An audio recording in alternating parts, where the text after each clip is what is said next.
Welcome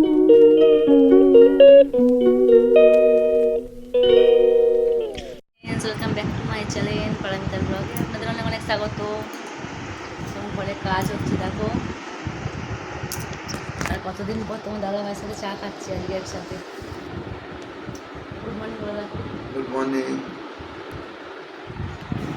আমি এসেছি বাপের বাড়ি থেকে, এসেছি এখন আবার চলে যাব। আমার ঘর এখনও কমপ্লিট হয়নি, এখন অনেক কাজ বাকি। এদিকে দেখো অনেক কাজ বাকি এখনও।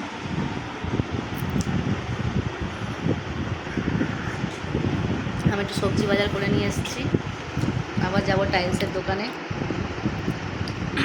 গিয়ে আবার চলে যাবো এই বাড়িতে, কারণ ছেলে ওখানে আছে তো মায়েদের বাড়িতে।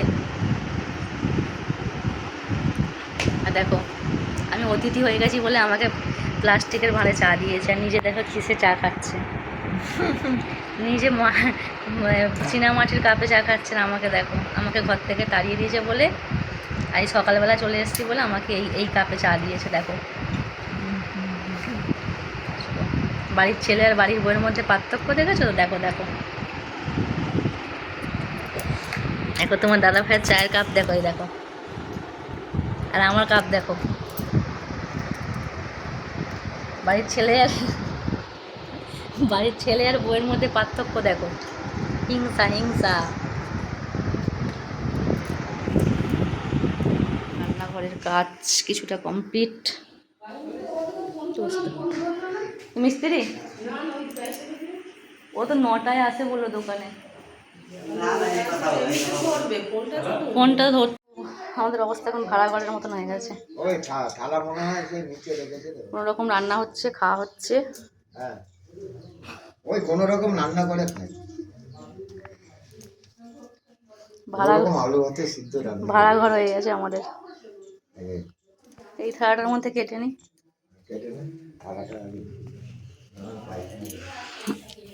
দেখো আমি এসেছি, এই আসার সময় লাউ শাক আর কি কিনে আনলাম, করে কিনে এনেছি। এগুলো একটু কেটে কুটে দিয়ে যাই, মা একা কত করবে।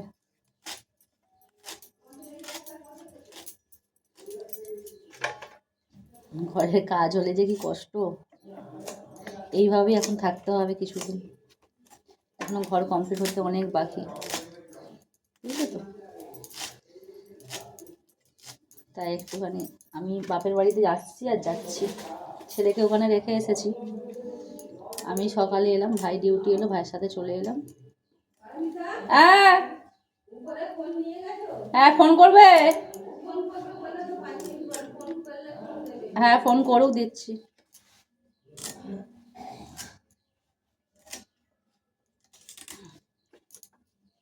থুরির তরকারি, লাউ শাকের তরকারি, তারপর আছে মাছের ঝাল, এগুলো সব নিয়ে গিয়ে নিচে রেখে আসি। এখানে চান করলাম, চানটা করে নিলাম, এবারে চলে যাব আবার ওই বাড়ি। ভাই আসবে ডিউটি থেকে, ভাই নিয়ে চলে যাবে সাথে করে, ওখানে গিয়ে ভাত খাবো। এখানে এদের রান্না করে দিলাম, দিয়ে চান টান করে নিয়েছি একেবারে, তারপর আবার চলে যাব।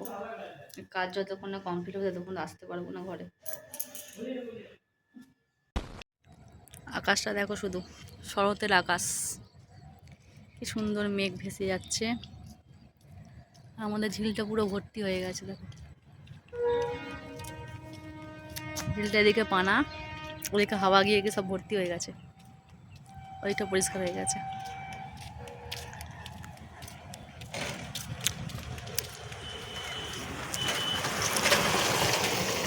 এবার মনে হচ্ছে না পুজো এসছে, পুজো এসছে।